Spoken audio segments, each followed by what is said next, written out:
evening, Free Enterprise fans. We are here tonight with the final match from the Siren group between Gundampilotspaz and groundflier, playing for the most important victory of all, a victory of pride. Annadelle, how's it going tonight? Going well. Looking forward to see which one of these runners is going to actually post their first win of the tournament, and hopefully get them started off well on their route into the hook. Absolutely. Out of that group, Slippery has made it to table. Cassidy Moen has made it to the magma route. Both these racers are going to be going into hook. Nothing wrong with that. Still plenty of time to punch your ticket to the table, even if it is a difficult terrain to manage. Other than that, tonight in the booth, we do have Smape D handling the restream. We have Bad Karma taking care of the tracking. And yeah, what do you think about these objectives? What are we looking at tonight here, Annadelle? Well, it looks like we have to return the Panda Yang's wife, break the Dark Elf spell with the Twin Harp, and also conquer the Masamune altar. Two of those three are awfully fun and easy to do when you can find their key items. But that Masamune altar, guarded by, say, an Alt Gauntlet or some other rude bosses, could be a little bit tricky for runners. They might end up preferring to forage if they can. Yeah. I do like the 4 objectives we got tonight. None of them are purely ungated in the overworld. Those can make for some really speedy seeds. These could end up being kind of rude. Entirely possible that the Pan or the Twin Harp are part of that foraging combo is up on the moon. And then you have that awkward situation. You love to go to the Masamune altar last, because if you go there last, you can just walk on down to Zeromus. You can take your swag walk, no saves required, we got this. But with everything kind of gated by key items, except that, you might not want to put the moon off to the end. Yeah, it looks like we do start with Tella, so if they do keep him throughout the seed, maybe as an anchor or as in a pinch white mage or utility kind of knife in the party toolbox, they could then exit out from there and go on their way and maybe dive that pretty soon and hope. There's a lot of possibilities for them available in this seed. Absolutely. And yeah, it's going to come down a bit also to, are we going to find, that wonderful edge in any of these free overworld spots that just speeds up a seed so drastically? Or is it going to be, Eddie, and Eddie, Party composition will matter a lot as well. But the Telestart definitely motivates me more to do Watery Pass. Watery Pass had gotten such popularity with the T-Pro and T-Wildish flags. Annadelle, how have you been finding Watery Pass with the 60% full added in? It's a little bit riskier, and I almost never go past the waterfall itself in the main area, even if I have Tella. It just feels like it's so long, and you're getting so potentially a bad route, and just spending so much time getting essentially nothing, that I tend to just go in, get this first chest, and then get out. And sometimes if I see Cecil there, I just get out immediately. But it looks like our racers are starting. We have Artello walking down the steps, met by that Edge you were talking about earlier, a Lunar Sparkle, who hands them a tower key. Not bad. Tower key means you don't have to do a keyless tower jump once you get underground. You don't have to do it anyway if you don't want to. It's one of my favorite plays. But Tella and Edge, super strong start. You can really go anywhere in the overworld right now. You can start at Baron Inn. You could run straight to Ordeals. You got options. Where do these racers go? Yeah, I'd be really tempted by that Baron Inn. Just get in the airship and land it immediately, take care of this one spot. You get your key item fast, you get another character. But like you said, they can take anything that they have access to with Edge and that Tella. There's very, very few things you can actually be scared of. Yeah, maybe a few places where a back attack Valvalis on Ordeals, for instance, places where she gets so much physical evade that even Edge can't hit her. Not too many. We do see Groundflier making the play for Baron and probably Baron Inn. It was Siren in a pot, nice little thing to boost your XP if we get an early Magma Key. And Gundampilotspaz headed kind of a classic route here, going to loot Damsian. Yeah, we had a little bit of a leadership conclave there at the Baron Inn with Edge's parents having a nice tea chat with Edward. Probably like trying to hire his band to play their son's birthday party or something. You know how these negotiations go. Musicians are a finicky lot. Yeah, and there's just the added thing of Edward's kind of like the Prince of Damsian or whatever, so there's some extra politics there. Exactly. So GPS here, about to give us a look at who our free character is, along with the launching hovercraft. It is Rosa. Fantastic white mage to add to the team. Any white mage is good, but Rosa is long term, usually better. I'm surprised groundflier didn't take a swing at that Baron Inn, seeing a completely free boss in the first spot. I guess Eddie being your reward isn't that motivating, but may regret that decision if something good ends up being there. Yeah, I mean, the Eddie's going to be along for the ride for a little while until you ditch him or maybe find a spoon, because that is a fun thing in this flag set. We do have spoons available, and Eddie can use them. Groundflier here, taking down D's Lunars in the Vanilla Mist location. Looks to be getting a little bit of XP, maybe wanting to loot the cave. The loot here is pretty good, but again, that 60% can make it to where you don't get a whole lot of loot for your trouble. Yeah, with only 4 chests in here, and they're a little bit awkwardly spaced to actually check them all. I don't really love coming in here very often, but it looks like at least 3 of the first 4 do have value, and the silence have is pretty nice. Yeah, tied for second best white mage staff. Kind of consider a little better if you actually intend to do some bopping with it. But GPS over here taking a few checks that don't require fighting a boss and getting both an Hourglass 2, a power shirt. Oh, and there was something else there, but I got distracted by the power shirt. Yeah, that power shirt is a great distraction. Edge is going to love changing into that from the black belt. We'll see if Groundflier decides to pick up an Edward here in the watery pass that GPS decided he didn't really need.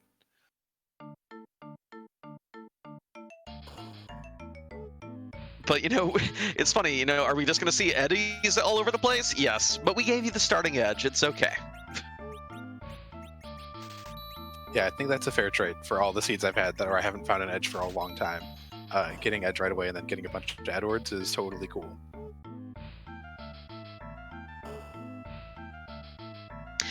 GPS about to peek the 2 free characters here in the Tower of Wishes. Yes.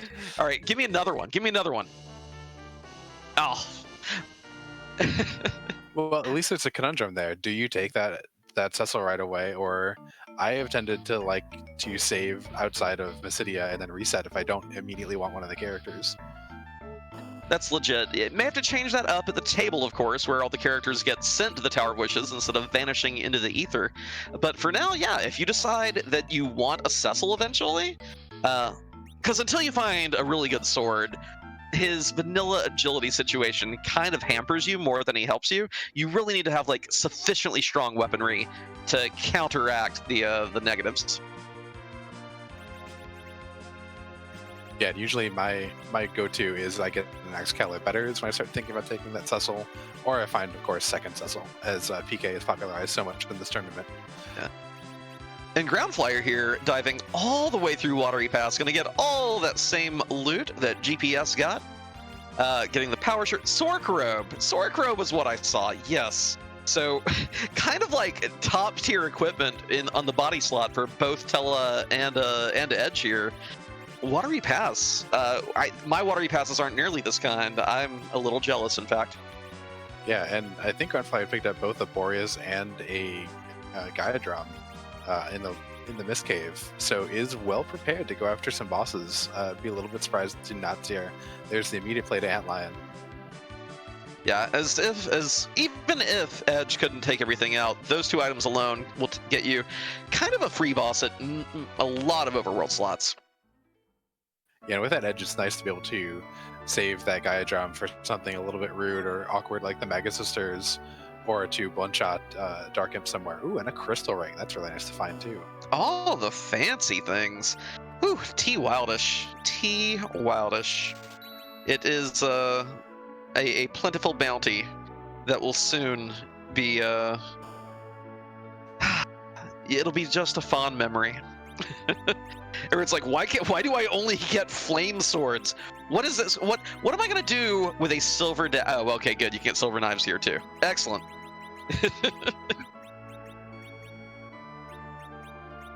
I mean, I'm gonna give it to Eddie and say, here you go. You can pretend it's a spoon, and then I'll get no damage from him. It'll be fine. But very, very potent starting team here. This does run the risk of one of my favorite things is you do get those early J items, but your team's so good that you forget about them, and then eventually you've beaten everything that they would be remotely useful on, and you're like fighting something on the moon, and you're like, I guess I'll use the Gaia drum. I don't know why I still have this. I just need inventory space. Yeah, one thing Free Enterprise does tend to teach you, especially if you spend a lot of time doing it, is to use the items as soon as it's reasonable to do so, and not save it always for the best possible time. And we see a Pain Man, Dark Knight Cecil, guarding a Baby Rydia up on Hobbs. And Edge has no time for Leviathan, just flings a weapon at it. I think it was a Slumber Sword, I'm not positive. Insta-kills, and there's the Magma Key. We get away underground already. Ooh, that's really nice. And we had a Siren already that groundflier picked up. So we could see some early levels. Yeah, we do have Tella, I believe. Yeah, Tella absolutely starts with the stop spell. Just don't take that first turn with Edge, let Tella stop it. And then you don't need a coffin, you don't need an hourglass. You can take down that first egg at your leisure. Although I think I'd want to get 2 more characters first.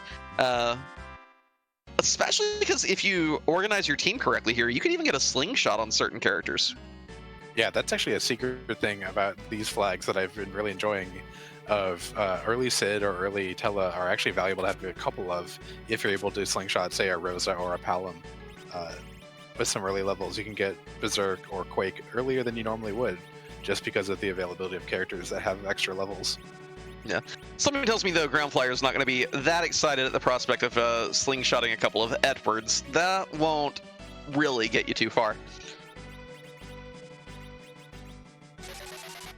They'll get to maybe like 400 HP at best. Oh, baby. Poor Eddie and his low HP. Yep.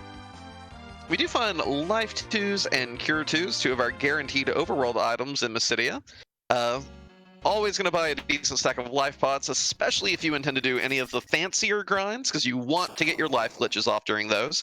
If you're just scrambling eggs, no need to worry about it, but getting double XP per monster in certain spots, it can drastically accelerate your leveling. And GPS is really learning an Indra there. It's a pretty nice summon to get, definitely not one of the duds, but also not one of the couple that you're really happy to see. And, you know, if we're going to level this Rydia up, GPS did get that Siren. Well, no, the Siren was in Baron. GPS didn't get the Siren, but, you know, you can probably find them for sale. You got 3 item shops underground. Rydia can very quickly come online and start using that. We've not seen a Palom yet, though our AoE damage is kind of restricted to, well, Tella kind of after we do our deals, and Edge's kind of ninja magic. So throw some good stat sticks on Rydia, and that Rama spell will do work for sweeping the overworld.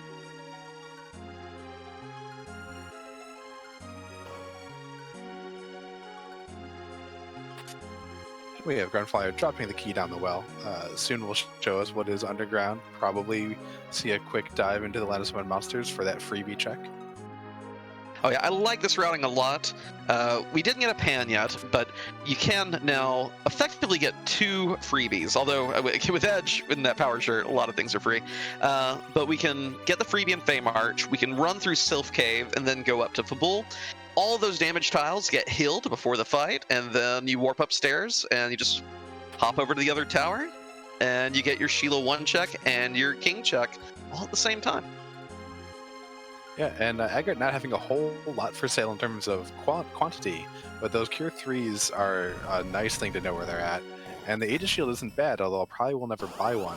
That mage resistance is really nice if you find a Kane or a Cecil that you want to take with you. Oh yeah, always good to make a mental note of those. We also have a Rune Ring in the inventory, which will also provide that resistance. Asura does counter with punches whenever you hit her. You can set it up to where her healing's neutralized, and then if you just get a good piece of anti-mage gear, well, you have neutralized her attacks as well. So, always a subtle thing to keep, or you just find one. Why buy it when you can get it for free?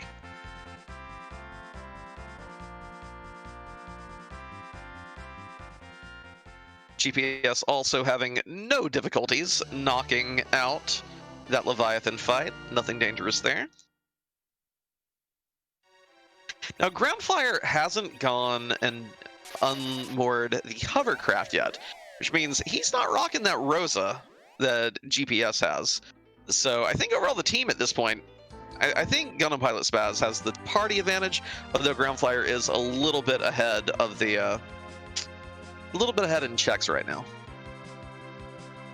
Yeah, he gets that warrior chest, thinks a moment to see if maybe he could get that hourglass off in time, realizes that there are 5 warriors and there are 5 characters, and that math does not come out in his favor, so it does take the reset. Well, the funny thing is that he would have actually been safe there. Eddie auto hit. So as long as the hourglass goes off, even though the warriors will then get their 5 attacks off, they're not hitting Edward. And if they're frozen long enough, you could life everyone back up and still complete the fight. But I guess the greater issue is how much time is that going to take? Yeah, and I think it was some good math to realize that it was going to take too much time to life Edge back up, and then have Eddie continue to life everyone else back up while Edge slowly whittles him down. Yeah. No, might have been a good place to throw both the that Boreas and that Gaia drum though. Yeah, or that Sordus you just picked up. Yeah. Hey, it's a money shirt.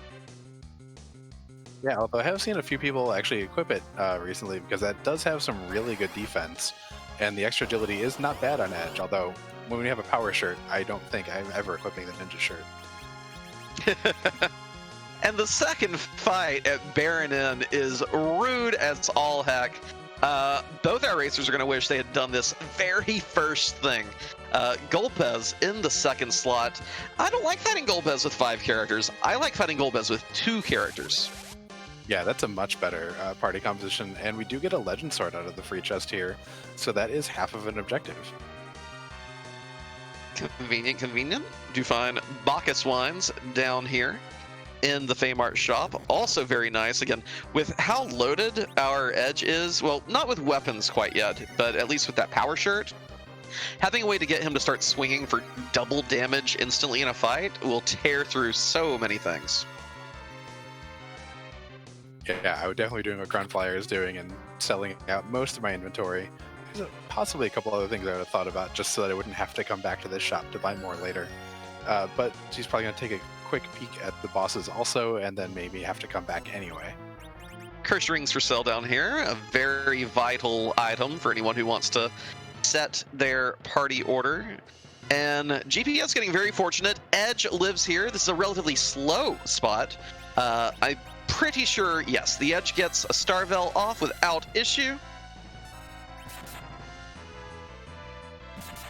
And even if he hadn't, would have survived that virus pretty handily. But I think GPS is going to get through this Baron Inn fight with no difficulties.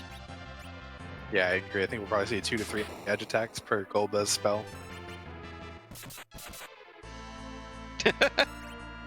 Golbez like, don't life anyone up. You don't need to do that. It's fine. I don't give XP anyway. That looked like that was a Bahamut and a Sparkle at the Fame March.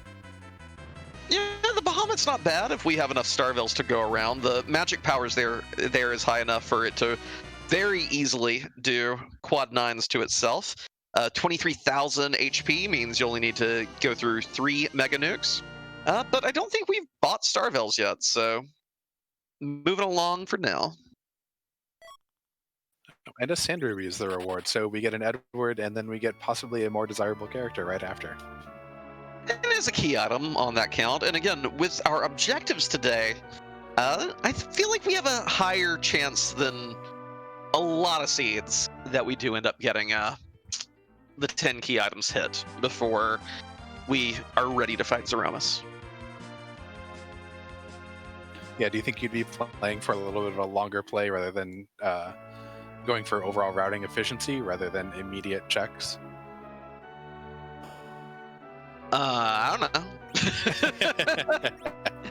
I mean, like, how do you mean? Like, give me an example of what you're referring to. Well, like in the Fabul Gauntlet, you tended to delay some checks so that you could do like multiple Fabul checks at once if you could, rather than being like, I'm immediately going to take this one freebie of Sheila 1. Oh, I mean, well, one, I didn't do that anyway, but two, with the early magma key, I don't think it's much of a question. I think early magma key, you can go ahead and route that in. It's when you have a hook, or if you get like a if you've not seen your magma key yet in the overworld, that it becomes more of a question. And it's also a little more team driven. If my team is really bad, I'm more inclined in those situations to do Fabul sooner rather than like going up ordeals per se, or for instance. But if my team has an edge with a power shirt, I don't care. Like, I'm not worried about powering up the team, so I don't know. I don't know what I do. Here, I probably do what groundflier is doing, simply put.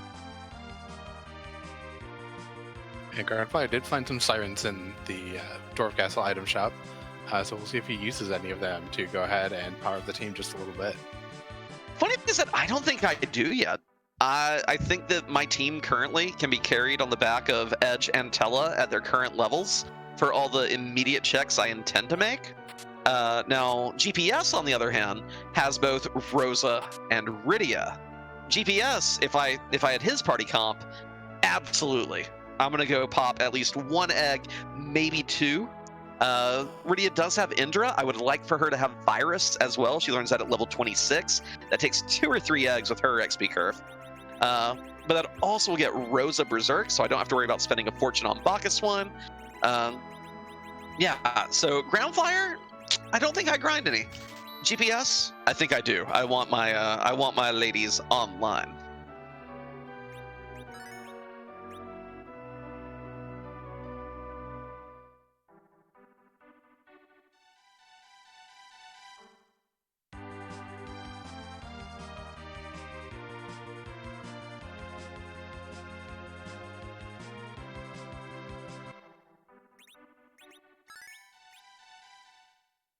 The groundflier breaking the new ground, going straight to Fabul after visiting Yang in the underground.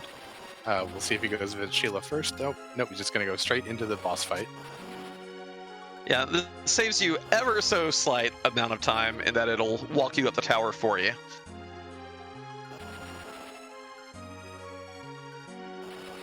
Of course, the worst thing to see here from the king will be the pan. It means that we've made a second visit. We'll have to make a second visit to Sylph Cave that we didn't want to.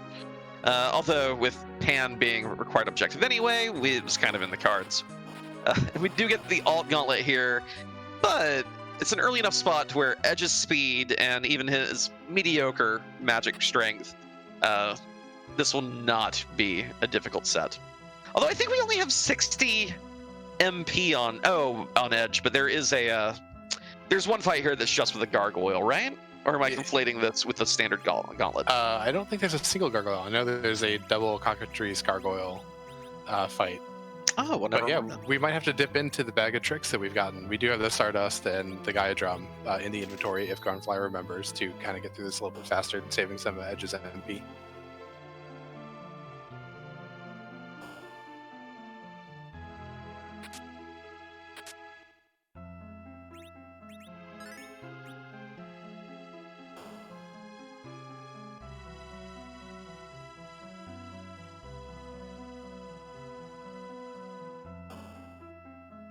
I'm trying to remember what is in the 5th fight, because Groundflyer has just committed to the final 15 MP. It is a 3 Sword Rat, 3 Needler fight. Oh, yeah, I would 110% be breaking out a J item there.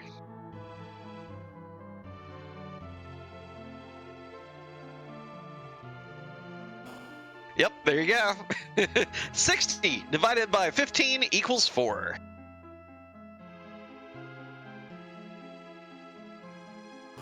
Yep, but as one Edward escapes, Edge reeks into the bag, drops some ice on them, and he is done with the gauntlet. GPS here, kind of cleaning up the shop checks that we already saw on Groundflyer's side. I'm sure that he'll be making great time to clean up things as well, and then we'll get a little more divergence in a bit. Now, though, Groundflyer gets... Ooh, that's cheeky. Maybe we don't end up having to see the Masamune altar. So Forge not only will give us an Excalibur, which will probably end up being thrown by Groundflier's Edge. He didn't seem that interested. Well, no, he kept the Cecil, didn't he? Never mind. Someone here kept a Cecil. Who kept a Cecil? Oh GPS my definitely God. did, and there's the pan. That's another objective down. So we're looking for Darkness Crystal or Twin Harp and a pass. Value at Fabul.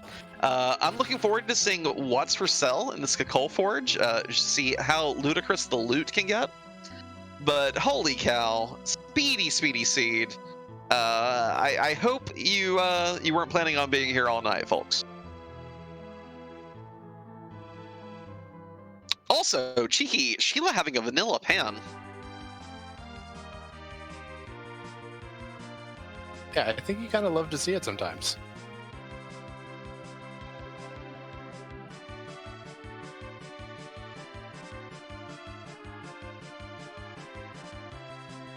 GPS beating a fast path right back to Fabul as well.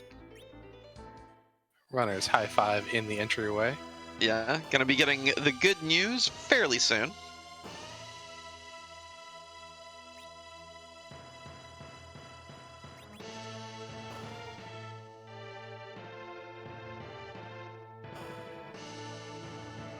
Groundflyer maybe wanting to round out the team here. 2 Eddies is not my dream team for okay, actually peeking the waterfall spot. That's an antlion. Yeah, 2 Eddies are not my dream team. They are for some folks, but I don't think I'm feeling it. I'm not sure 2 Eddies are many people's dream team. 1 is usually plenty. It's kind of like Tella in that the returns diminish very quickly when you add multiples.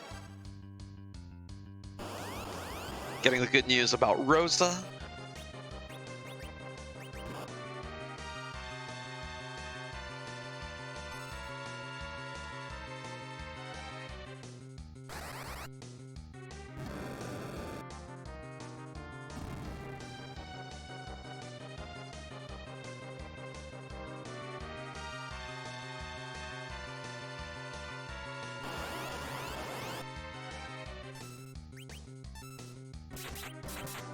I understand a bit of the extra looting here.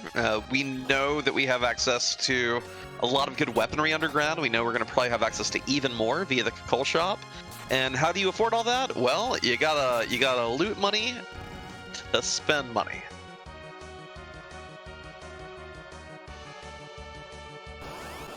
Yeah, normally once I've gone underground, I might not think to bother with that Dampseen Treasury because it isn't that good, even though there's a good density of chests. But like you said, we are going to get that coal shop, and some of the stuff there can be really good. The Zeus gauntlets for, what, 75,000 or so. Some other really nice stuff that we could be looking at. Murasame's Masamune is available in the shop, possibly.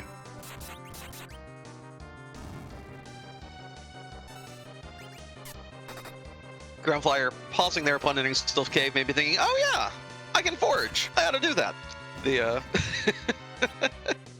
We'll see what we get from our pan check. Will not surprise me to then see a visit to the smithy and then on back to Sheila 2.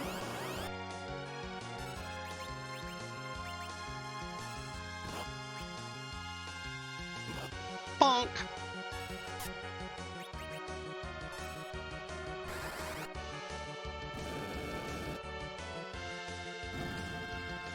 Oh, there's some Hanzo steel.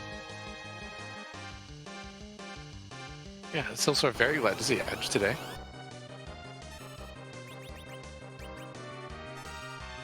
I mean, theoretically, enough levels, an Edge, and a Rosa, easy peasy to take down Zeromus. Edge may not have quite the survivability of a Cecil or a Kane at high levels, but we did find that ninja shirt. That'll give him the magic evade and defense that you would want. Is that really? You just leaving the Zeus gauntlets lying around on the bookshelf? Oh my god. Yeah, what is the loot this What is, I mean, that's just some really bad business sense, unless this is like the first one's free, but there's really not anyone else I want to give a Zeus gauntlet to on this team anyway, or frankly can.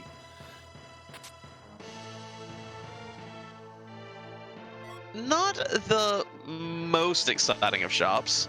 The Moonveil is kind of cheeky if you intended to do, say, a Mac Giant grind, which this team, no, no need for that. But we do have our first objective complete on Groundflyer's side. The Forge is complete, and we're soon going to see that number 2 objective light up as well after a short flight back to Fabul.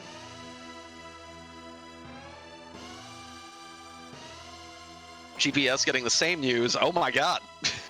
The objectives, they're dropping like flies. Yeah, probably surprised that the first one done was was Forge, but definitely pleased to get a second one done, just all based on that one trip to Fabul. Now we have Tella on the team. Is there any item here that you'd get from Sheila that would make you do something other than ordeals? No, I don't think so. Because not only do we have Tella, but we have, what, 2 Edwards on both people? Just a crystal ring? Wait, what? Did that not... Huh. Did that not pop up objective complete? It did not. Are we I don't certain? think, unless it went by so fast. Huh. That's weird. I don't think All right, where's that clip button? Oh, I don't have it because I had the stream pulled up before it loaded. It did? Okay. Oh, okay. It happened before the reward.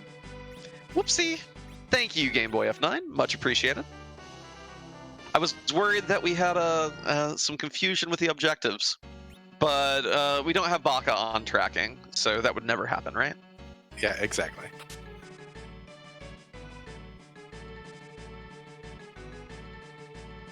And GPS not immediately giving chase to that pan or to that forge.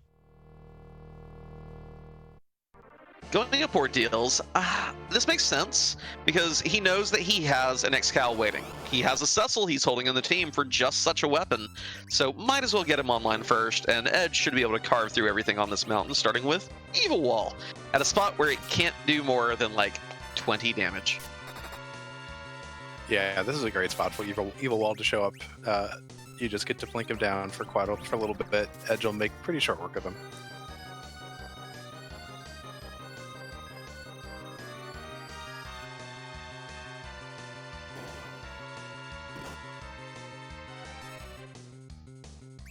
Rydia showing her might as well, being the only other one on the team to be keeping up with Edge in DPS. Now, did GPS find that self, or did he purchase it? I missed it I missed it either way. Either way, doing work. I'm wondering what all that Rydia is equipped with.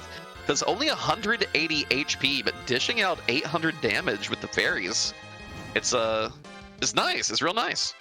Yeah, it could be the Tiara and the Sorcerer robe. Ooh, yeah. That plus 15 will get you there.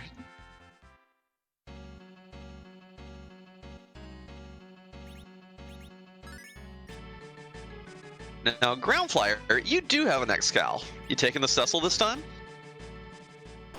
When I already have one, I sure am. Oh, yeah, I didn't notice the first one there. So, Groundflier here has heard of second Cecil, and we have Wyvern in the back attack spot.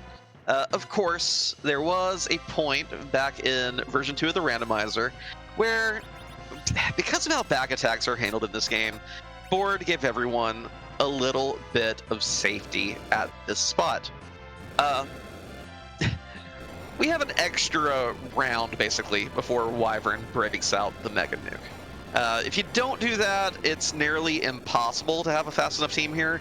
We'd have to go get, like, our graduate students to write up a paper that illustrates the exact method.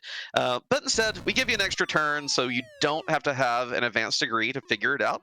And we get the wall up, and GPS is through the Wyvern. And Crimch TMCI, I think that just means you've been a great parent if your toddler just identified Wyvern. Indeed. Just have to worry about when your toddler starts telling you the difference between wyverns and dragons. Then then you know you're outclassed, and you got to step your game up. And we're rewarded with a Luca key here at the top. Not too useful in this select set because we do have the Warp Glitch, and both runners do have Tella in the party. So they will have at least one Warp Caster after this.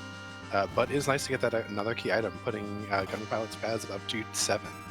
Yeah, we know that we are either getting the Darkness Crystal and the Crystal, or we're getting the Twin Harp, and then the Pass, and then the Crystal. So we're guaranteed, well, Gundampilotspaz is guaranteed to hit 9 by the end of the seed. Not looking that far off from being able to hit 10. Although, of course, you probably would like to grind before going to the Masamune altar, if that is indeed your final objective. And this guard is just routinely going through the entire party and casting size on everybody.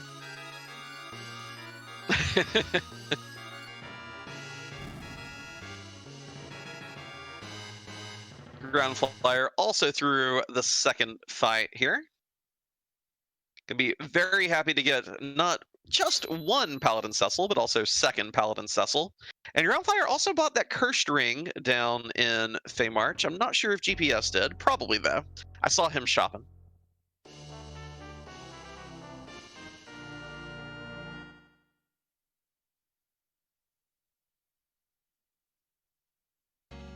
Yeah, so it's going to make the Excalibur Cecil will be really nice and useful and be able to be at relative agility 1, go as fast as he possibly can, while his poor brother with the cursed ring just takes a nice long nap, probably for almost the entire seed, unless you're looking for an extra cover bot. Exactly. We'll have the Arnold Schwarzenegger Cecil and the Danny DeVito Cecil. I approve of the twins reference. Now let's see, what is left on the menu? We do have a tower key. You could go the 2-for-1 there. Well, although GPS still hasn't done the Sheila 2 check, I believe, right? Yeah, he didn't come right back underground because he wanted to get those Cecils online. So I think we're going to see both racers go Dwarf Castle for the new unforged ground. And if no progress there, well, actually, do you think you take the gamble on that Bahamut fight, or do you go ahead and run up tower since you have the key? I'd probably do Dwarf Castle first and then tower, unless I want to grind a little bit, and I would have been interested to see if either runner would have peaked the Lunar Sparkle there in the Feymarch, because I don't want to hit the Feymarch 3 times if I can avoid it. Yeah. But maybe that changes if I maybe take a wipe at Dwarf Castle, or I have to reset out of something that's really rude at the top of the tower, and then suddenly I feel behind. As for lunar bosses, we've seen the D-Lunars, we've seen Wyvern. That leaves Ogo, Pale Dim, and Plague. So nothing, well, Ogo, of course, being the far, far worst of those to fight at the Leviathan spot. Other two, not too shabby with this team. Although the GPS having only the one Cecil, that does merit a little bit of concern with a Plague fight. You may not be able to just do the full Zerker strats to let your team never have its timers expire. Well, Groundflier, of course, with a double Cecil, will be able to fix that if he intends to use those strats. And Groundflier staring at this Cecil and Rydia staring at each other on the top of Hobbs and takes a reset. It's like, I'm good. You got a Rosa, and you have a Cecil with an Excalibur, and you have an Anchor Cecil. You're good. Yeah, I wonder if I was thinking of replacing Tella maybe with that Rydia. I don't think I replaced Tella here. I think I like having the second source of Berserk. So you have 2 heavy hitters. You have your good Cecil, and you have your Edge. And then you have both Tella and Rosa to cast Berserk. I like the team. I like the team a lot. Oh, I do too. I would also have reset. Just wondering if that was going through his mind, was maybe causing the pause while he was kind of thinking about what he wanted his eventual party composition to be. We have the Curse Cecil, and then we have the Cecil with the Excal, the Crystal Ring, the Glass Helmet, the Aegis Shield, and the Power Shirt. And where are those Zeus gauntlets? I want those on him too. Power up that Cecil. Yeah, I wonder if they're still in Edge's hand, since Edge is in the middle and does have levels and one good weapon as well. I'm sure they are. I'm sure they are. And that's fine. That's fine. That's a solid 1400 from base level Cecil. You love to see it. You do, and you also love to see the fact that that Cecil's got a crystal ring. It means he's not going to be paralyzed in this initial fight, so he could maybe knock off Tala and Rosa and have time. Yeah, this would definitely be a situation where I do not hesitate.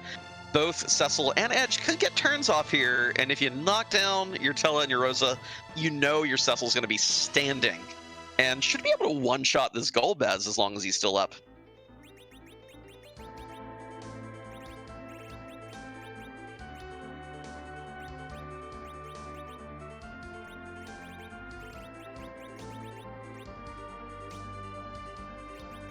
But still, as we saw earlier, with the amount that that virus does, as long as Cecil survives at all, everything should be fine.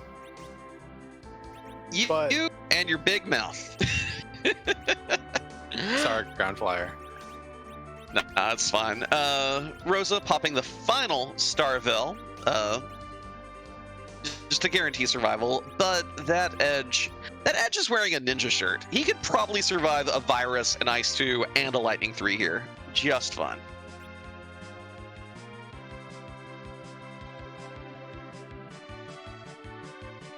GPS now having caught up on the key item checks, but already having done Baron in, kind of leapfrogging Groundflier here, about to show us something new. Where does he go? Grind time. Okay, well, actually, I think we've all seen this before. So I take it back. We're not seeing anything new. Not yet. Soon. Soon, though.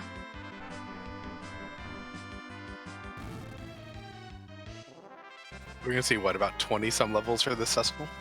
Right off of this one coffin? Okay, 25. So that's a level 26 Cecil.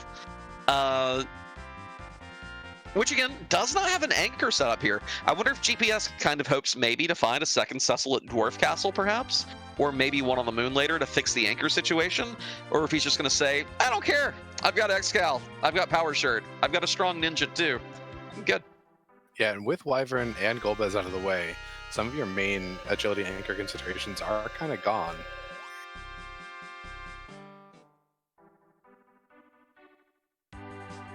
GPS landing here at the Dwarven Fort to quickly drink the healing water and power up the team after walking on all those damage tiles.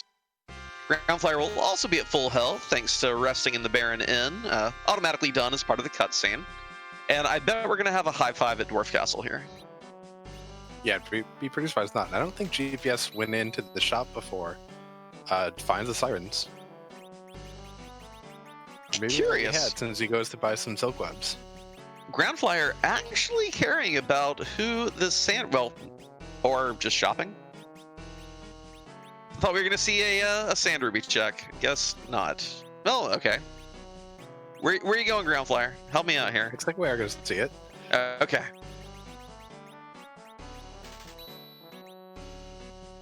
More Tela. Tela can stay in bed. We'll cure him later. He's got a fever, and the only cure is more sand ruby. Well, that is going to be the Kaipo guards hopping there behind the throne. No danger here.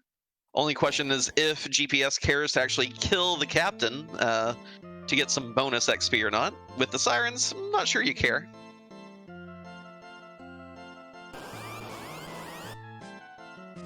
Yeah, I don't think I do either. If I had a coffin, still I would. I'd just use a coffin real fast and then use some life potions. But otherwise, I don't think I bother. Well, popping the hourglass, that means that officer will not be getting a chance to run away.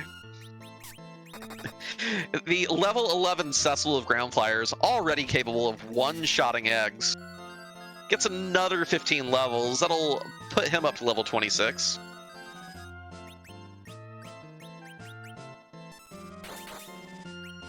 But wait, there's more.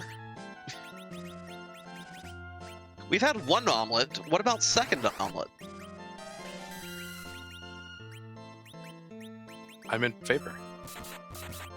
I don't know if I do too many beyond this. Maybe one more if I feel a little uncomfortable with the levels. I think that's all the sirens that Groundflier has. I think there is just one more after this. So, well then.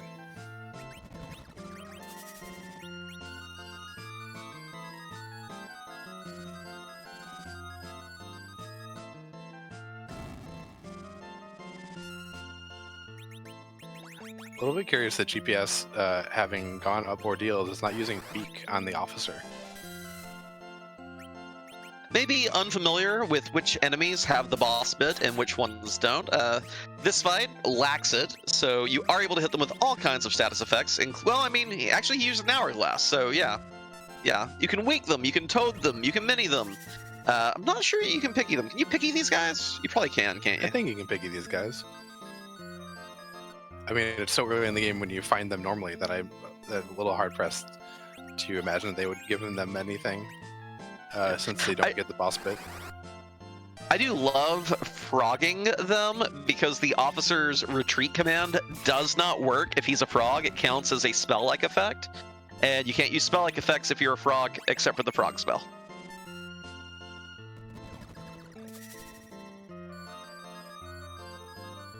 I'm excited to see one thing that Baka Shinobi did come up with, that I'm excited to see some hot new Edward tech in one of these upcoming races, is turning him into a frog yourself and then using his frog song to frog enemies. Save a harp, Delightful. use the toad spell, there you go.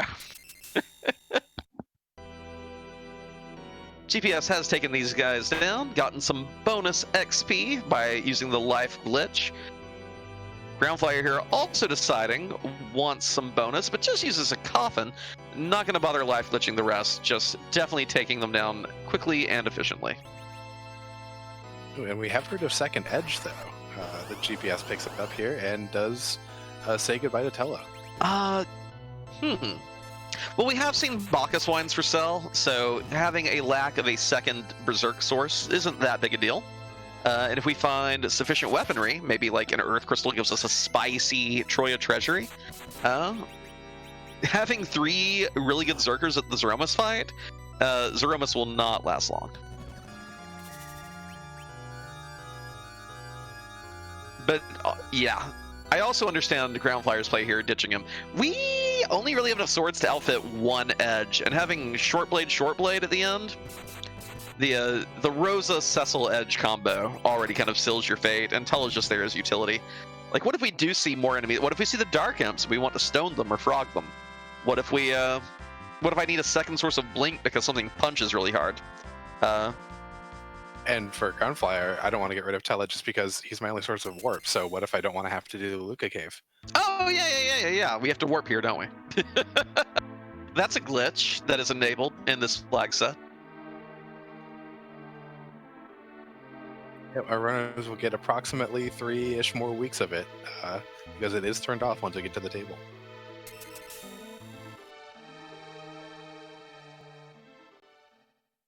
It is also a side effect of the fact that we removed boss quests from the pool this tournament. The only boss that can torment you there is the D-Mist. I wonder how many more seeds we would have seen with rude bosses there, required bosses there, if we had left that setting enabled. Probably a good number. That full moon isn't the happiest thing, but it does allow us to back row the edge and gives them an upgrade over a short sword. Yeah, the full moon doing the same damage as a long blade, but not the but slightly lower accuracy. But also gives us bonus damage. We've not seen Mylon Z yet. Put that in your right hand, you'll get double damage against him. And Plague has not been seen. If that is Plague at the Leviathan spot and ends up being necessary, not shabby either.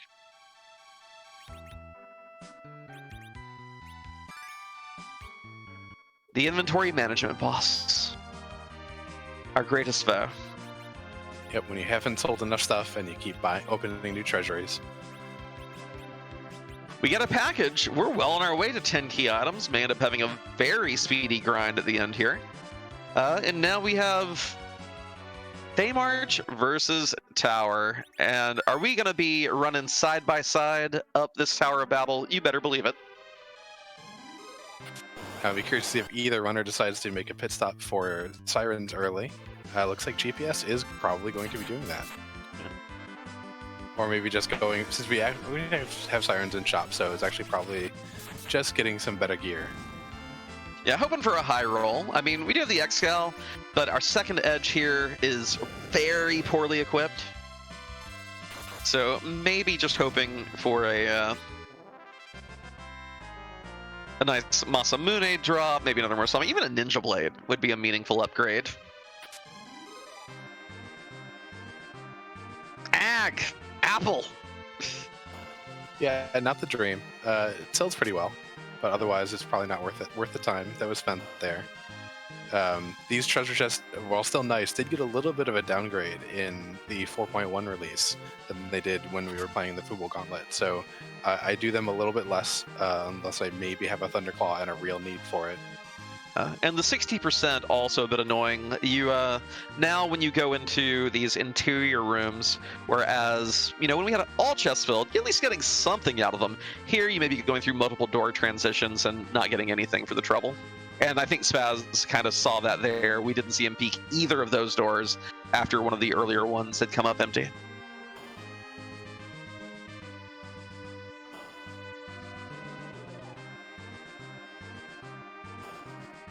This is so exciting. Groundflier like 3 steps ahead. Now, did GPS keep the Rydia? He did, didn't he? He did. If he opens that chest, he will be very excited to see the Leviathan. And very excited to see the Dark Imps here to receive a big wave. Now, GPS also used his Hourglass 2 back in the Kaipo Guards fight. Groundflier, does he still have his? I think he does. I don't think I've seen him use it. He hasn't had any cause to yet. Not that this fight's hard without it, but it definitely makes things even more free.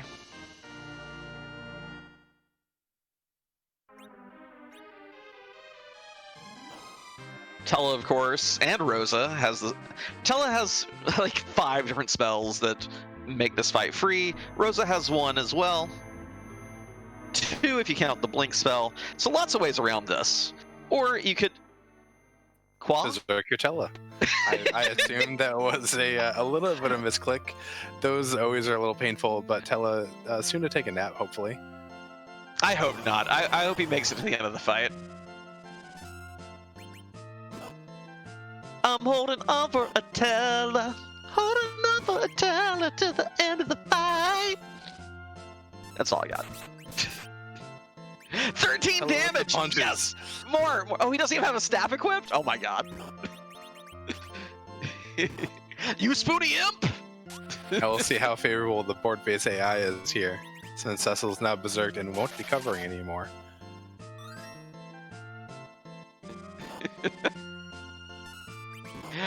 There's a chance! There's a chance! Whiff. No! Tella, no! Nap. Oh, he did. He contributed. He did. He averaged, what, 6.5 damage per swing.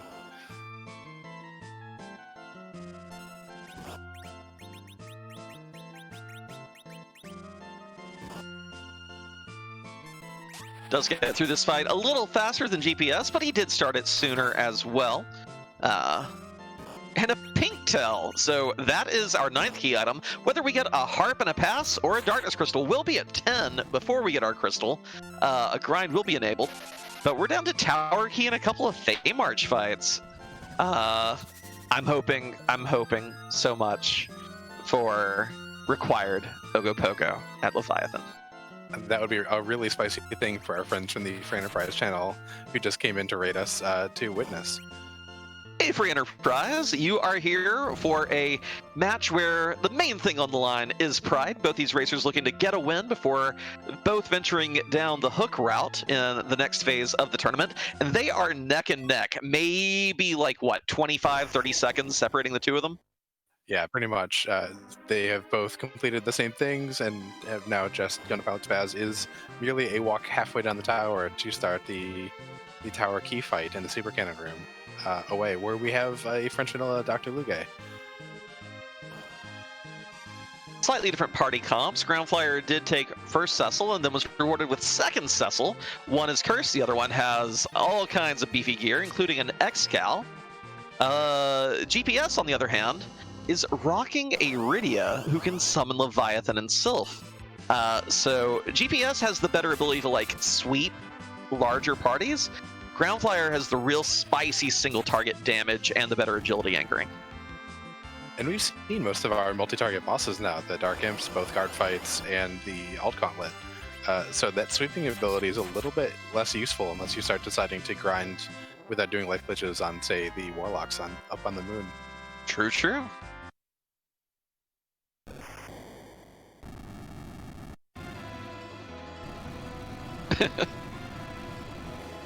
Berserk now the excellent observation and pun that GPS is an edge up. I also like Bad Karma's point that it was reverse vanilla. We did have we had boss swap with the with Luge and the Dark Imps.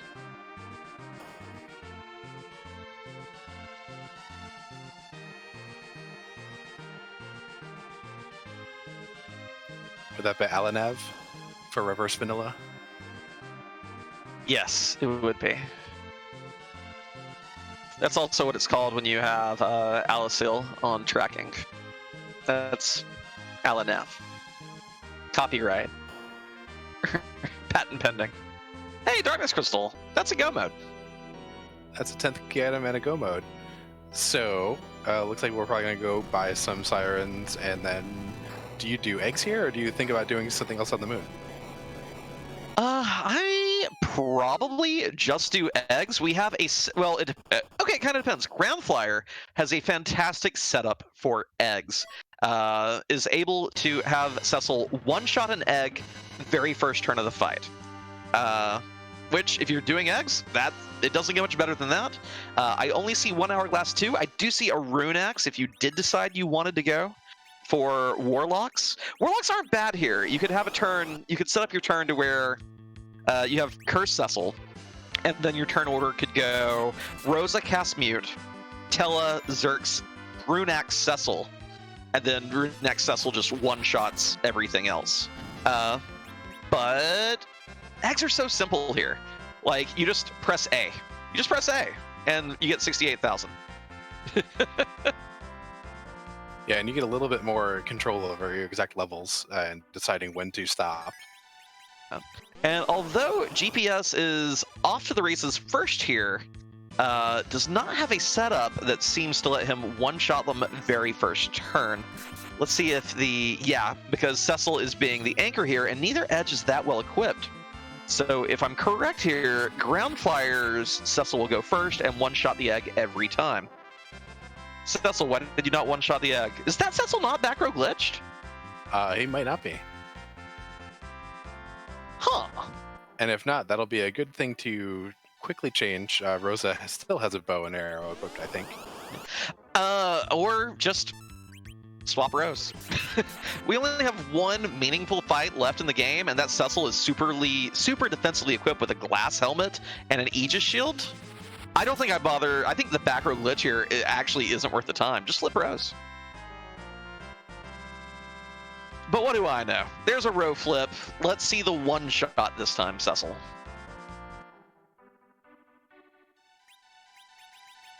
It's more like it. And GPS is about to run out of Sirens, so the question is, does GPS gamble on this team being able to take down whoever's at the Ogopogo altar? Because Groundflier here has a fat stack of Sirens and is going to end up with a huge amount of levels. Or do you think GPS goes and buys another stack? If Rosa doesn't get Cure 4 by the end of the night, he has one more Siren after this, I would think to maybe go buy another stack and make sure that Rosa gets at least to Cure 4 for some really bad rudeness possible there. Yeah. The levels are looking decent, and if you're getting double XP from the Ogo spot, yeah, I think GPS may call it at this. If Groundflier grinds all these Sirens, we'll have a very interesting situation here. GPS will have worse anchoring but we'll have 3 fighters who dish out tons of damage. Groundflier, of course, if he overlevels, will have better survivability. I think if we see a little more grinding here, what it's going to end up coming down to is basically how rude the Ogopogo fight is.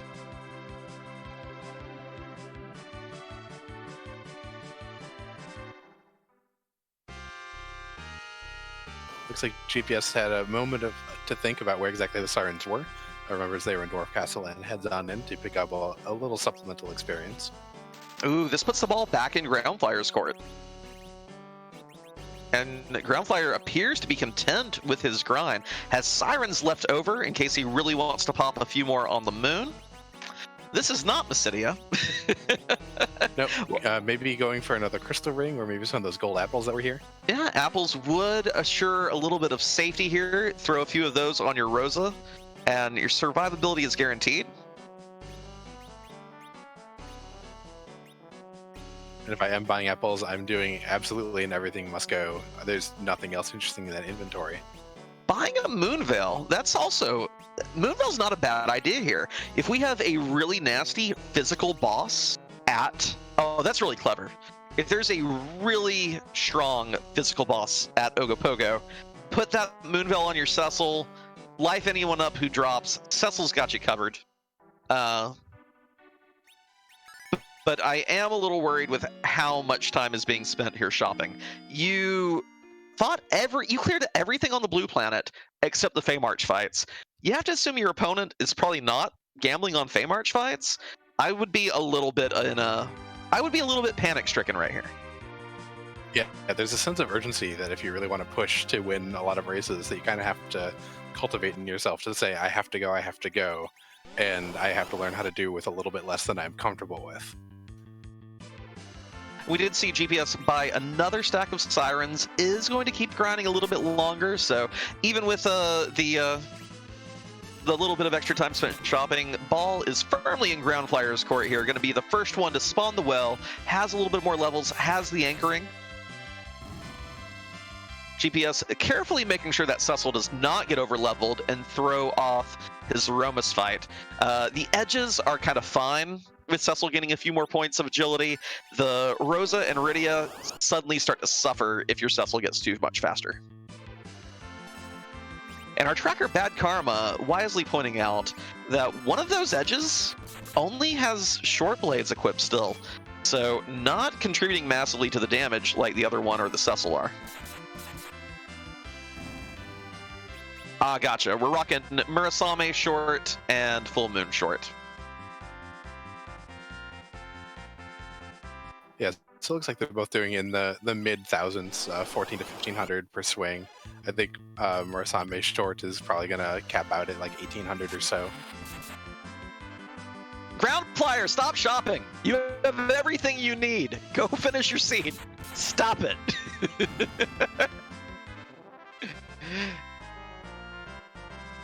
I mean, it's a hard thing sometimes to tell yourself to do. I know that I recently turned into Pinktail that I had absolutely no business actually turning in, because as I was doing it, I'm like, this is a mistake. There's nothing here I could possibly want, and yet I still picked up the hovercraft and threw it over there.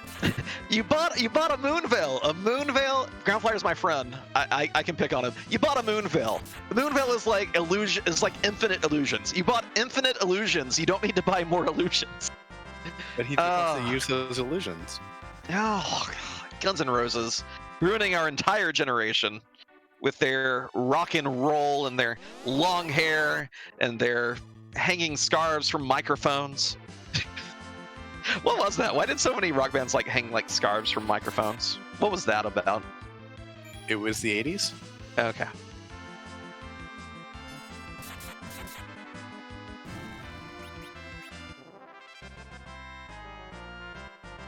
And is that third Edward up on the moon? I would have loved to have seen Groundflier ditch his strong Cecil and then take the Edward, go buy 30 Starville. No, let's not do that. That would be the kind of shopping you do if you want to be real silly with it. Yeah, I don't And really want to induce that much anxiety into my own gameplay, though, to ditch what is a pretty clean Z fight that you're looking at for Eddie strats. and a little GPS here had Bacchus wines were for sale down here. Yeah, I don't think GPS had very much money the first time through. Another side effect of replacing that Tella with that Edge. Gonna have to buy a little bit of wine to supplement his Zerkitude.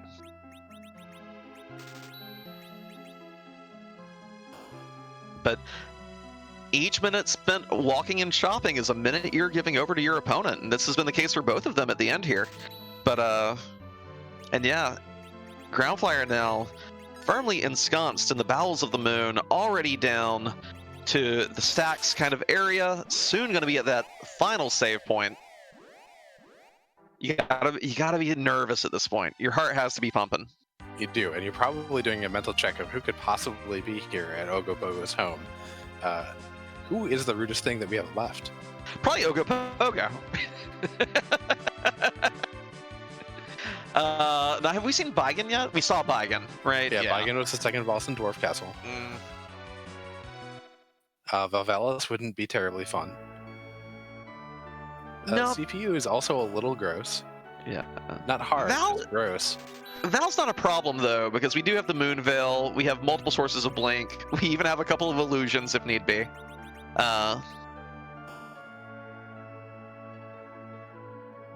Yes, Commander Leonhard, Alt Gauntlet was attacking Fabul. Was it even randomized? Yes, it was. Just enough. Little randomization as a treat. Well, this is it. This is the final fight between Groundflier and the Big Z. Who's it going to be? If it's Water Hag, that'd be pretty funny. Oh. Interesting. So Groundflier has the 1 Hourglass 2 left, which really kind of makes this trivial. GPS is going to have a very easy time. GPS still has his Rydia, right? Yes, I believe so. So that Leviathan's going to absolutely clean this up. Yeah, but very fortunate that Groundflier had that Hourglass 2. Otherwise, you have to be real cautious here. You don't want to... Well, 1, the dolls are already punching really hard. 2, you really don't want to get the big doll here, because even with the damage we have dishing out here, there's a chance you do just enough to the big doll, and you're back fighting the small dolls again. Yeah, now Tella could also frog the back dolls, correct? I believe so. Although with him not in the middle slot, it'll be pretty tricky to actually land that spell on them. Yeah, and absolutely not necessary with that Hourglass, but if worse came to worse and you had to, you do have the utility of Tella in a pinch. Red dolls are dead, blue dolls to go, they're all frozen. And just to remark upon their HP here, Edge doing about 2100, not being enough to kill a doll in itself, still taking 2 hits. Just how strong they actually are at this spot if you don't have the tools to trivialize them.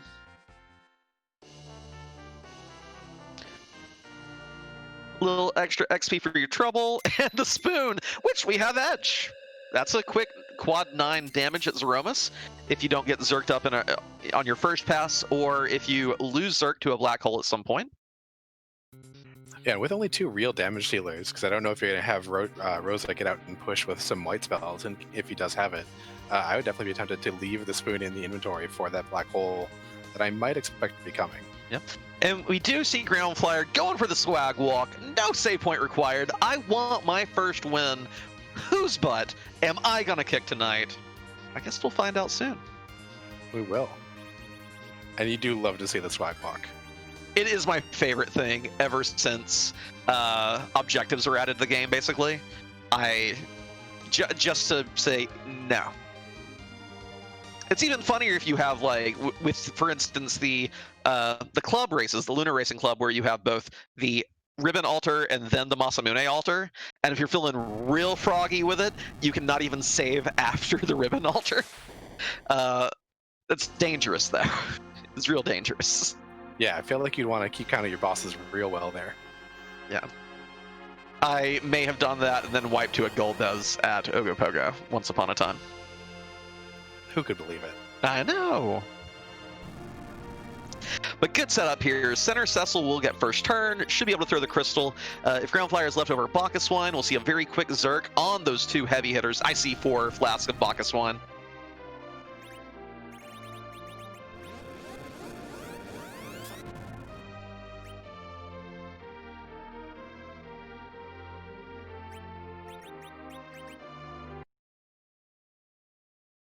Exercising a little temperance here.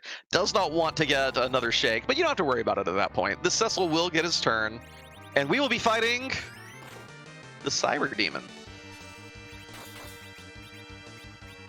I think you should hit it with an Excalibur until it dies. That's my pro tip.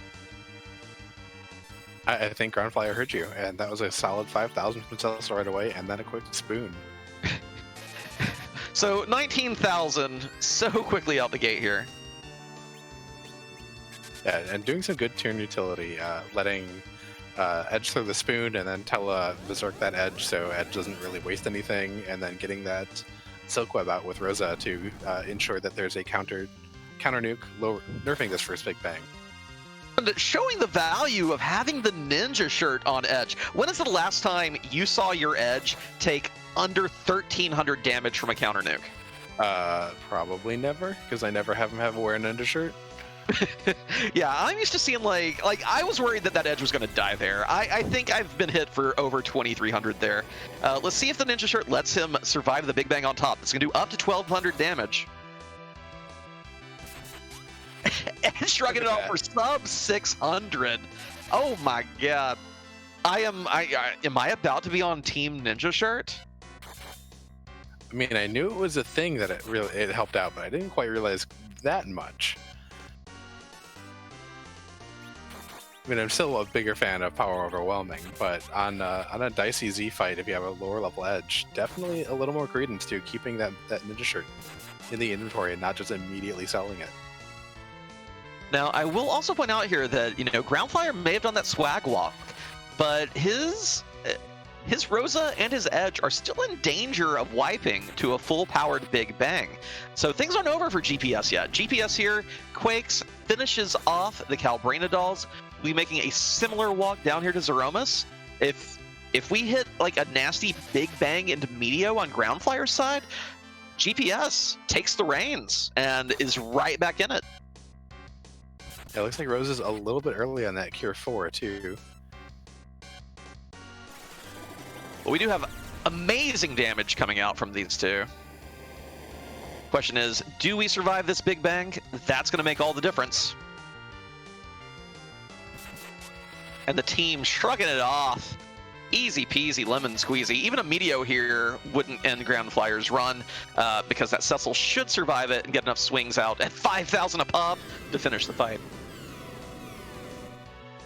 Yeah, I think that Rosa is pretty well defended too, and there is that Meteor you're calling for earlier. This is pretty much all but over.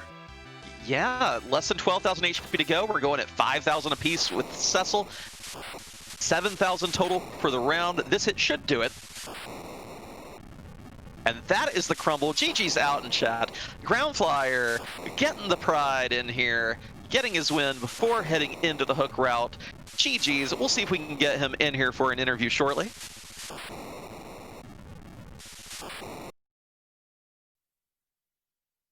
GPS right behind him. This is going to be a real close finish.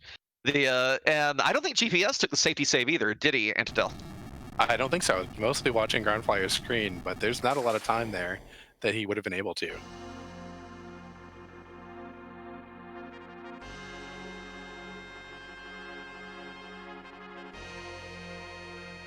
Yeah, definitely a really close race. Nicely run by both runners. And we'll see if GPS can indeed pull it out here and come in just a few minutes behind Groundflier.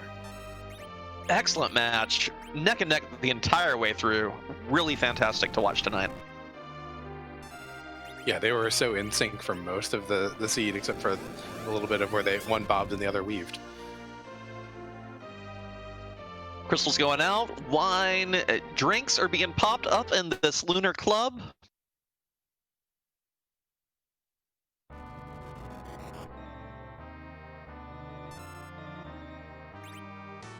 second dose of a Cyber Demon. Oh, go ahead. Sorry. Yeah, and since we do have that Cecil with 28 agility, it's going to be a little more important to make sure to get a slow or something off on Threemus, just because he will be pretty darn fast. Yeah, we do have 2 Silk Webs in the inventory there, probably just waiting to make sure they actually connect. But in the meantime, we are joined by the winner of this race, Groundflier. GG's and congratulations on your win. Yeah, thank you so much. Oh, wow. Not only your first win, which you were playing for Pride, both of you are headed to the hook route, but not only a win, but a sub 1 hour, 10-minute win. How do you feel about your performance that race? Pretty darn good. That might be the fastest seed I've ever run, in Free Enterprise, because I haven't done like super jetty stuff. But yeah, I felt just like, okay, this is super speedy. I'm going around getting some good loot, getting some pretty lucky, checks and stuff. Got that Zeus gauntlet, like a lot of stuff seemed to be going my way, so I felt like really comfortable, but also like I knew I needed to be kicking into high gear, and like I got the stuff to do it, and I felt like I executed really, really well. What went through your head when Fabul gave you not only the other half of your forge, but also that required pan? I was like, oh god, the vanilla Dathis. But yeah, I felt great, because like obviously at that point, the thought I have is I always want to do double checks whenever I get them. So I got the early magma, hadn't checked Fabul, went underground, got I guess it was the legend in the freebie chest in Feymarch, and then I was like, okay, I got 2 checks I can do right away. Let's just go and do them after maybe I checked shops first, but whatever it was. So I went and did, went to Sylph Cave and did those checks, and then it super paid off, obviously.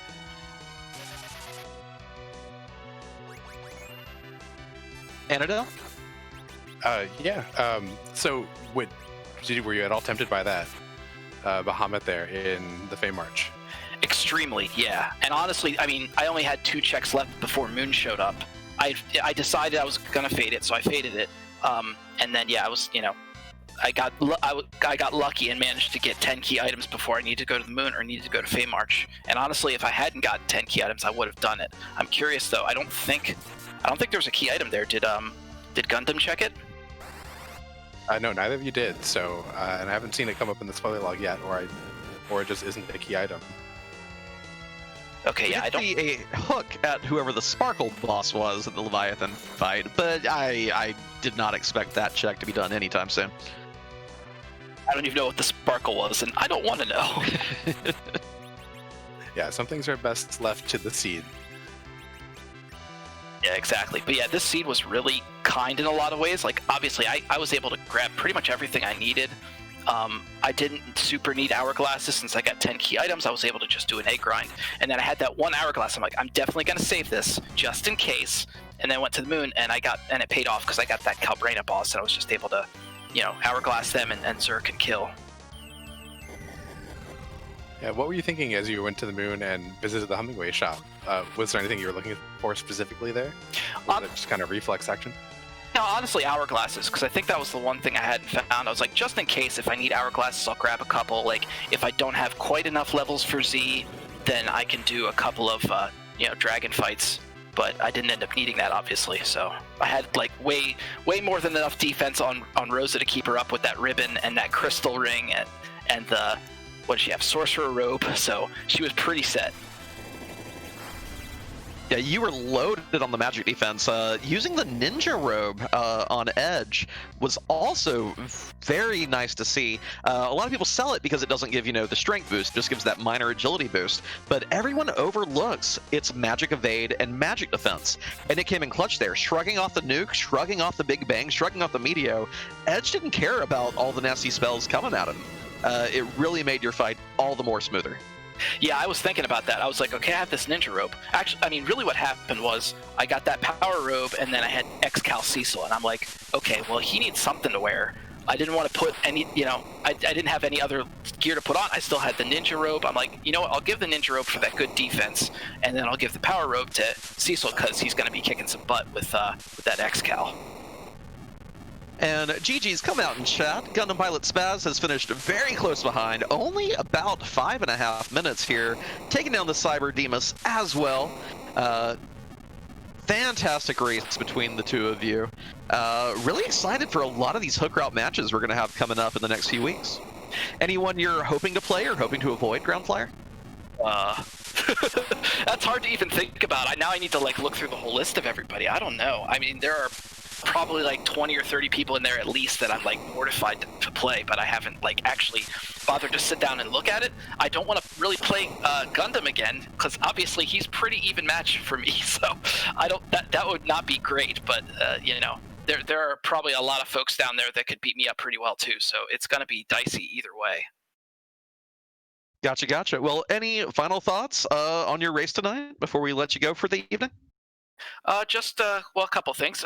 Want to thank you and Venerable and Antidale for doing comms, and Smaped for keeping the lights on, and Bad Karma for pushing the buttons. I really appreciate that, and as somebody who likes to get in the Restream team group too, I love helping out in that way, but I love being on this side of it as well. And just the other thing, I was super happy about kind of getting to. I knew I was Z ready, so I just was like, yeah, nuts to it. I'm not going to save. I'm just going to sprint. And I saw when I was in the Z fight, like I had started typing .done, and then I saw Gundam typing it too. And I was like, oh gosh, like during my fight, I'm like, is he typing it? Is he done? Is this over?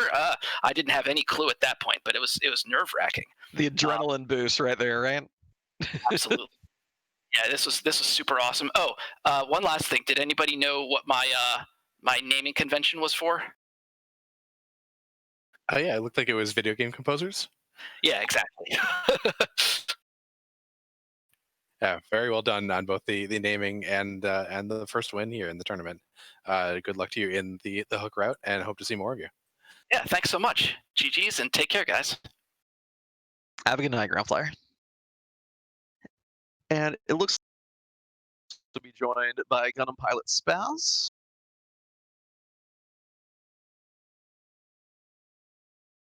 And there we go. Gundampilotspaz, GG's. Thank you, both of you. Amazing race to watch, by the way. Y'all were neck and neck the entire way through. Just groundflier managed to pull it out just a little bit on you at the end there, but amazing race to watch. What made you decide to ditch your Tella when you were in Dwarf Castle? Were you hoping to find better weapons for your edge, or did you just know that you really wanted that Tri-Zerk setup? So I wanted the Tri-Zerk setup. I was committed to keeping the Cecil and getting him to the 28 agility. And I knew where the longswords were. So, if I didn't find anything better, I would, the full moon was a good find. But if I didn't find anything better, I knew I could at least duck over there, grab those longswords before heading to the moon. I already had sirens, so I wasn't going to pull off a D machine, and then I was of course hoping that I would be in go mode on Earth, which it turned out was the case. Yeah, an impressively smooth Z fight. I know that I always get worried when I have that Cecil as my anchor that something will end up going awry, but you were in firm control of it start to finish. Nothing really looked like a hiccup there. Rydia blew herself up, but I mean, it happens. It's a recurring thing with characters in this game. She looks at Sid, she looks at Yang, she's like, I want to be there too. But everything else just so smooth, so nice. Admittedly, I had not really practiced 28 agility, Cecil. It's something that, of course, I read in the strategies and I knew the theory, but I hadn't practiced it, which is why I took the time to go to Feymarch and grab the cursed ring as like a backup. So at least I could get him down to like 12 agility and slow down the fight if I really needed to. Gotcha. Anadil? Oh yeah, just some good planning. How did you feel about that wyvern there, the back attack spot? I didn't, I liked him. I knew that would be a really quick fight. There could be some nasty stuff there. The edge is going to push through anything, but there's some stuff that can slow me down, and Vavalis there would be bad. But the wyvern, 1-star veil, and he's going to kill himself. I wasn't too upset, and I had Dark Knight Cecil is going to be, it's going to slow that down. So I didn't. In fact, could have Starveiled more than just edge, but didn't feel the need to waste those items at that point. Absolutely. I always have a brief bit of panic when I see wyvern there, and then I remember that, oh yes, I have extra time. This is just fine, and that rush is something for me every time. Yeah, the one. I mean, I think that my major time losses for some reason were my performance on the free boss. I kind of screwed up the easy guards fight in on top of ordeals. Subjected myself to the minis. I lost time there, and then in my head, I saw me, getting that extra experience from the Kaipo guards in Dwarf Castle going a lot smoother, and I took at least 2 or 3 minute time loss there just because I didn't execute as well as I imagined I would.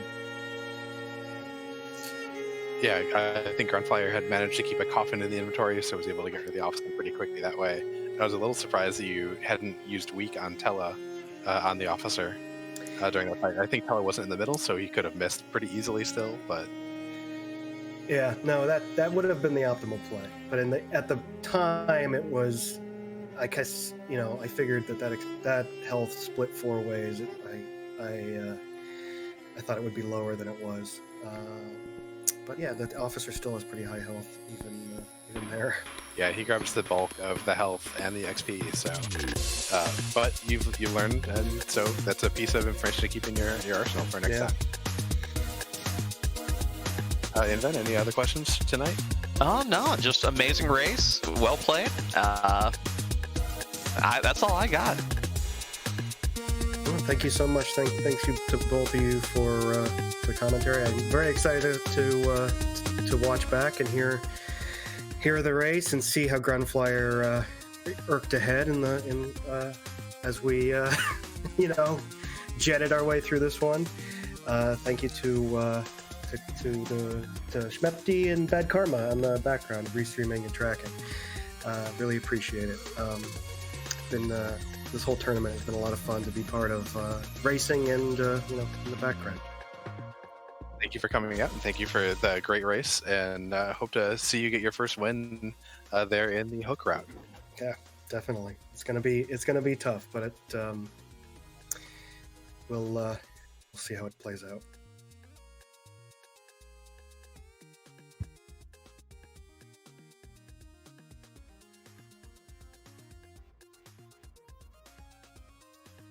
Well, folks, that's about all we got for you tonight. There will be plenty of restreamed races tomorrow, starting at 7 p.m. Eastern on RPG Limit Break, and I think they're staggered by the hour all night long.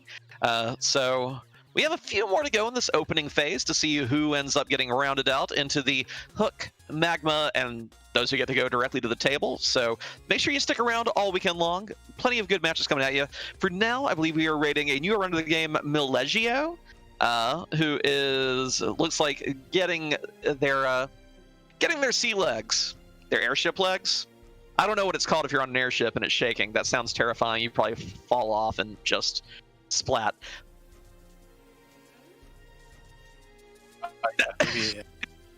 Just thinking about being on the deck of an airship sounds a lot more terrifying than even being in a helicopter, which is a little bit of a thing.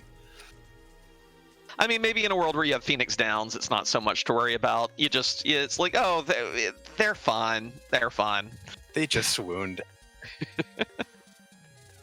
All right, everyone. Have a good night. We'll see you on RPG Limit Break tomorrow at 7 p.m. Eastern. Take care, y'all.